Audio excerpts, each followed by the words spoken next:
Well, welcome to the Coach's Corner. Hi, I'm Frank Barbahan, and I will be your discipleship coach for this week, with your permission.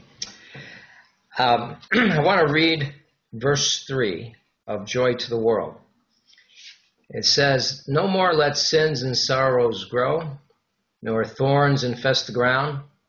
He comes to make his blessings flow, far as the curse is found, far as the curse is found. Far as the curse is found."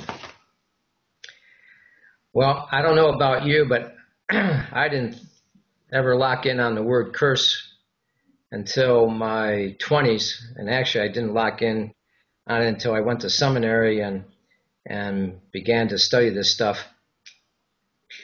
And to understand the curse, we need to go back to Genesis chapter 3. The setup is that Adam and Eve are not supposed to take of the tree of knowledge of good and evil. The setup is that it appears that we were not to engage evil in some way, shape, or form, but mysteriously we did. We entered the dance of good versus evil. And then God says to the man that, all right, you are going to be, quote, cursed to work by the sweat of your brow. And to the woman, you're going to be cursed by having suffering in childbearing. The guess is that the curse on the woman and on the man represents all of human suffering that we go through.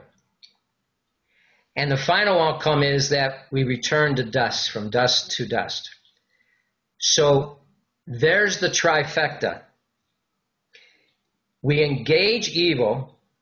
We participate in this dance between good and evil, mysteriously, somehow. And also mysteriously, then, there are these consequences that we suffer and we also die. And Protestants and Catholics have called that the original sin or the fall, and that's our original curse or condemnation. So somehow, in participating with evil, being enmeshed with evil, we end up having these crazy consequences of suffering and death. Now fast forward to the Apostle Paul in Galatians 3. And he says that Jesus was born, we celebrate Jesus' birth on Christmas. Jesus was born under that condemnation, under that curse. And he actually became a curse in order to set us free from that condemnation.